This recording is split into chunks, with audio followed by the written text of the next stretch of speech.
I'm Barry from the Next Adventure Show channel, and this video is all about setting up your bike for a long adventure trip, so stay tuned.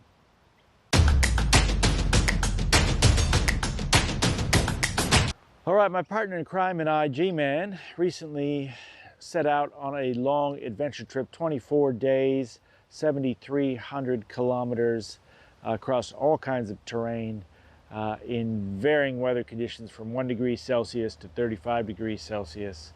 And I thought a long time about how to set up the bike for the trip, what was going to be the best way to do that. And so this video is all about the lessons learned. If you're about to head out on an adventure trip, this video might give you some ideas. I'll talk about how I set my bike up, what I did well, what I could do better next time, and hopefully give you some ideas on what you can do on your next trip. So, as you can see, the beast has been through the wars. She's a little bit dirty, a little bit dusty. Just got back yesterday. So it was a 7,300 kilometer adventure trip from the east coast of Australia to the center, the red center, the desert red center of Australia, and then back to the east coast again, which is where we are now. Just got back yesterday. So before I disassemble the bike and clean it, I thought I might tell you about how I set it up, what went well, what could be done better, maybe give you some ideas on how you can set up your bike for your next trip. And if you have any tips or tricks that you want to share, by all means put them in the comments below. So let's kind of start with the conditions of the trip and kind of the goals of the bike setup. So we were going from the east coast of Australia, where it's nice and beautiful, which is where we are now, through country Australia, and then into the desert along some pretty notorious four-wheel drive tracks like the Plenty Highway, the Untitled Track, the Birdsville Track. Really challenging terrain, especially on a heavy motorbike like this one. We were going to be doing a mixture of camping, caravan parks, pubs along the way as well. So we needed to have tents, sleeping bags, and all the rest of that as well. So here's the final configuration that I decided on before the trip. I got two soft panniers attached to SW Motec Pro side carrier racks that I fitted to the bike. I chose those because they're easy to get off.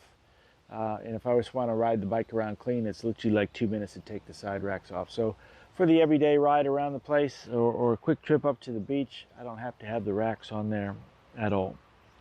Then I decided to go with soft panniers because I was really anticipating dropping the bike. There's some challenging four-wheel drive tracks that we were going down that had gravel, sand, dirt, bull dust, a mixture of all those changing all the time. So I figured I was going to drop the bike at some point. It's pretty heavy, and I thought soft panniers would take that impact a little bit better than hard panniers. I didn't actually end up dropping it, which I'm genuinely surprised about. But I really love the soft panniers, and I'll tell you why in a minute. These are from 21 Brothers. They're 30-liter bags with 5-liter pockets on the outside. I'll give you a closer look at those in a second.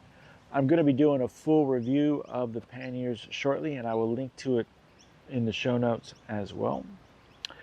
And then a 40-liter duffel bag from Osa Dry Pack. I've done an unboxing video on this, which I will link to above and in the description. And this carried all the camping stuff. So there was sleeping bag, tent, sleeping mat, a camp table, and some food, some emergency food stores in case we got stranded somewhere on the trip. We had plenty of them. On top of the 40-liter bag with all the camping equipment is this red bag, nice and conspicuous, and that had our first aid kit in it. So if one of us went down and we needed a first aid quickly, or we came across somebody who needed a first aid kit quickly, it's right there where no one's going to miss it. It's right on top. Open this up, take the straps off, or just basically open the waterproof end of this bag, and you've got quick access to your first aid kit. Then I've got the Moscow Moto Nomax tank bag, which is the evolution of the Nomad tank bag, sitting here. I still have mixed feelings about this bag after 3.5 weeks on the road, and I'm going to do a full review of this bag, and I'll link to it above and below.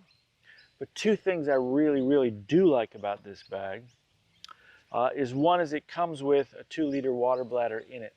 Right? So, you know, we were out in some desert environments and riding all day, sometimes up to 750 kilometers a day. It was nice to have that hydration right there, that hydration pack, easy access right there. You can slip it under your helmet and have a drink. The second thing I like about it is it comes off very easily, converts into a backpack.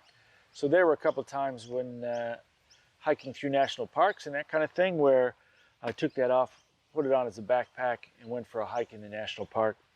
The other good thing about it is sometimes if you're in challenging terrain, you're going to be standing up a lot. It kind of gets in the way, as any tank bag would kind of get in the way if you want to get your weight up forward over the tank. So it did give me the option too, if I was going to be standing up for a long time and doing some challenging riding, I could take it off completely, put it on my back, and that gave me a better standing position on the bike.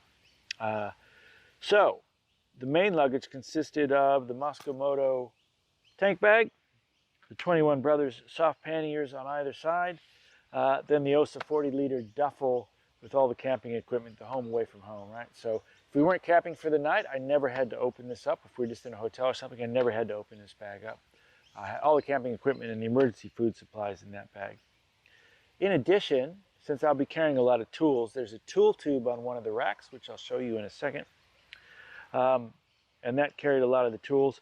But I also found these small bags on AliExpress. They just Velcro into those kind of triangular open spaces on the frame.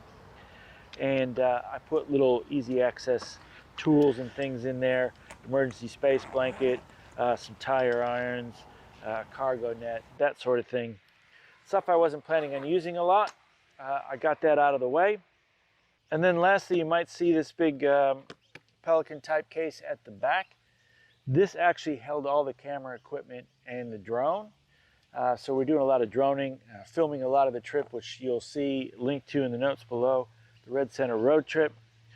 So this was just easy access to the drone, and all the camera and all the sound equipment, etc. So if you're not going to be filming your trip, you don't really even need this at all. So on a big motorbike trip, that was the basic setup. I think what I did well is, segregating all the stuff, organizing all the stuff ahead of time. So all the camping equipment in the duffel bag and the emergency food supplies in the duffel bag with the panniers on the side. The features that I liked about these panniers is they were easy to get into and get out of. You can just unclip them, waterproof roll top.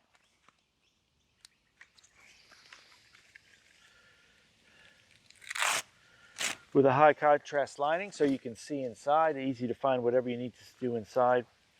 And I really did like the fact that these outside pockets were here as well, so that I can put quick access stuff in these outside pockets or stuff that I wanted to segregate from what was inside. So for example, I have my rain gear here on this side, so if it started to rain, easy access. I just unroll the top of this side pouch, open it up, and there's all my rain kit in there, and I can just whack it on pretty quickly. And if I did need to put it away and it's still wet, I wouldn't get everything else in the main compartment wet either. And talking about segregating stuff, so back here's the camping fuel for the Trangia stove. I have it in a Trangia bottle here in the back pouch, so that it's not going to cross-contaminate any of my clothes or any of my other equipment.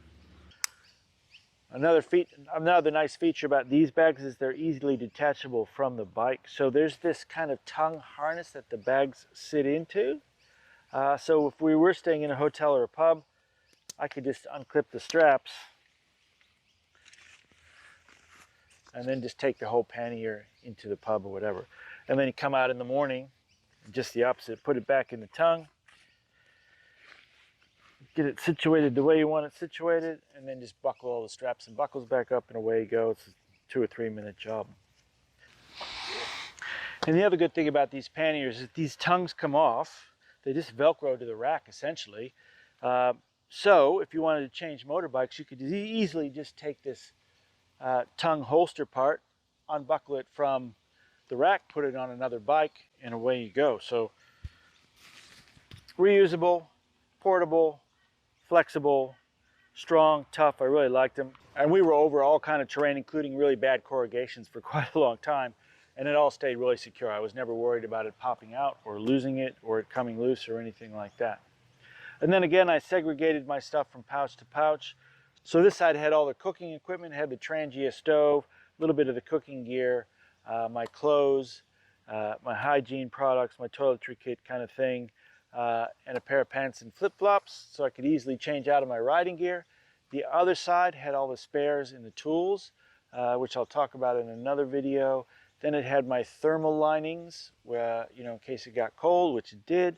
I could put heavier underlayers on underneath. Then it had some food and some extra water, because we were out in some pretty remote places where it was up to 300, 400 kilometers between towns. We needed to carry some extra water in case there was a breakdown or something like that. Then for navigation, up on the windscreen here, I just had a spare phone. So I bought a secondhand Android phone and downloaded some offline maps. It's an app called OSMN Maps, so that I could navigate when I didn't have any coverage, because the majority of the time we were outside mobile coverage. We didn't really need a full-blown GPS, I didn't think, because there's GPS in this. And most of the time in Outback Australia, there's kind of one road, really, that you can go down. All you need to know is not to miss that one road that you need to turn onto, and then how many kilometers it is to the next petrol station, which was a challenge as well. So this was good enough. And it's not very heavy. I know there has been some breaking and cracking of these windscreen mounts on the Africa Twins, especially the early ones. Never been a problem. The phone's quite light. I've got a quad lock on here with the anti-vibration dampener as well, which did a fantastic job over all those corrugations as well. So, what went well, and what would I do different next time? As always, I probably took too much stuff. I think I packed pretty well, but there were a few things that I didn't use. So I could probably get rid of 10 to 15, maybe even 20% of the stuff that I carried I probably didn't need, which is kind of always the case, it seems. Really happy about the panniers, the soft panniers. I think they worked really well. The Osa's a champ, takes a beating and keeps on going. Kept all the red dust out of my food, which is always nice. So I think overall, this configuration worked really well for a long distance adventure ride. Like for a weekend trip, it's going to be overkill. I'd probably get rid of that. I could probably squeeze everything I needed to into just the side panniers. And again, if you're not filming anything, you don't need this top case as well. But I'm going to do a number of other videos where I talk about what are the top 5 mods for the Africa Twin that are totally worth it on a long adventure trip. What were my favorite pieces of gear, the most useful pieces of gear on the trip, and my top 5 favorite moto-camping gadgets. So look for those videos coming soon when they're up. I will link them in the description below depending on where you're watching this video. So that is my how to set up your bike for a long adventure trip. If you have any additional tips or tricks you'd like to share, put them in the comments below. I'd love to hear them. In the meantime, I'm Barry from The Next Adventure Show, and we'll see you on the next adventure.